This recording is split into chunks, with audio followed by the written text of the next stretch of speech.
कोशिशें हो रही है, भारत सरकार भी अपनी तरफ से हर रणनीति पर काम करती नजर भी आ रही है। हलचल कश्मीर से लेकर दिल्ली तक नजर आ रही है, लेकिन न जाने क्यों कांग्रेस इस बात से क्यों अनभिज्ञ दिख रही है। प्रियंका गुप्ता जी, आज शुरुआत आपसे कर रही हूं, क्योंकि सुप्रिया श्रीनेत जो सवाल उठा रही हैं, मोदी जी कहाँ हैं, मुझे चिंता है, उनकी तबीयत तो ठीक है, लू तो नहीं लग गई, फिर ये सवाल क्यों? लगातार बैठकें हो रही हैं, लगातार प्रधानमंत्री बिहार की रैली से, बिहार में जब रैली कर रहे थे वहां से भी सीधे तौर पर कहा आतंकवाद को लेकर किस तरह से मिट्टी में मिला दूंगा, कल्पना से भी बड़ी सजा उन्हें मिलेगी उन आतंकियों को। और कल भी मन की बात के कार्यक्रम के दौरान देश को संबोधित किया। देखिए, मुझे लगता है कि जिस तरह से कांग्रेस पार्टी ने पूरा खुलकर समर्थन दिया है कि आतंकवाद को किस तरह से नेस्तनाबूद किया जाए, खत्म किया जाए, उसकी कमर तोड़ी जाए, उसकी फंडिंग रोकी जाए, सीमाओं को सुरक्षित किया जाए, एक सर के बदले 10 सर लाए जाए, लाल आंखें दिखाई जाए, हर तरीके से कांग्रेस पार्टी और बल्कि कांग्रेस पार्टी के पूरे विपक्ष और पूरे 140 करोड़ के देश ने सरकार को पूरी तरीके से ये अश्योर किया है कि आप जाइए और आप बदला लीजिए। हम चाहते हैं कि जिन लोगों ने ये बर्बरता की है, जिन लोगों ने हमारे देश की सीमाओं में घुसकर हमारे उन बेकसूर निहत्थे लोगों को मारा है और ऐसे बर्बरता से मारा है और धार्मिक एंगल दे के मारा है, तो मैं पूछना चाहती हूँ कि उस पूरी तरीके से जब पूरा देश साथ खड़ा हुआ है, तो अब इस पे सवालिया निशान कहाँ उठता है? सवालिया निशान इसमें ये उठता है कि भारतीय जनता पार्टी के जब नेता और मंत्री अनाप शनाप बयानबाजी करते हैं।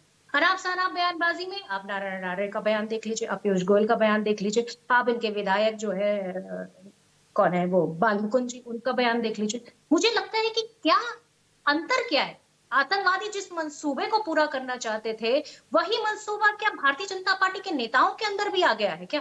ये समझने की देरी है और मुझे लगता है कि प्रधानमंत्री जी को इन सारे विषयों पर निकल कर अपनी राय रखनी चाहिए।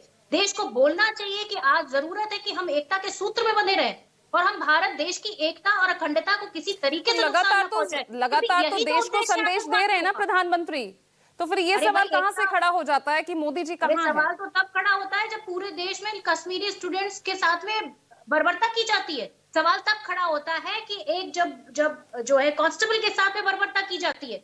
तो मुझे लगता है कि भारतीय जनता पार्टी के नेता मंत्रियों को सबसे ज्यादा सीख की जरूरत है। मन की बात उनके साथ की जाए, बेहतर होगा, ताकि वो इस देश की भावनाओं को समझ सके, वो इस देश की एकता और अखंडता के साथ खिलवाड़ जवाब दीजिए धनंजय गिरि जी, यहाँ पर देश विपक्ष सब आपके साथ है, लेकिन आपके नेता ही नहीं संभल पा रहे हैं, उनके साथ मन की बात करनी चाहिए क्या नहीं प्रियंका जी? पूजा जी, जिस तरह से मैंने प्रियंका जी को ध्यान से सुना, राष्ट्र की बात है कि तू मैं की बात नहीं है, भारत की बात है, भारत की सोवरेनिटी की बात है, प्रधानमंत्री के मन की बात हो या जन जन की बात हो, सभी समवेत स्वर में एक साथ राष्ट्र के साथ खड़े हुए हैं। और सब जब सर्वदलीय बैठक में माना गया कि हाँ, इंटेलिजेंस की थोड़ी चूक हुई है, लेकिन इंटेलिजेंस जैसे भारत सरकार का इंटेलिजेंस है, लोकल सरकार वहां किसकी है? उमर अब्दुल्ला और कांग्रेस की ज्वाइंट सरकार। अब एक प्रदेश का मुख्यमंत्री ये कहे कि जंग जरूरी नहीं है,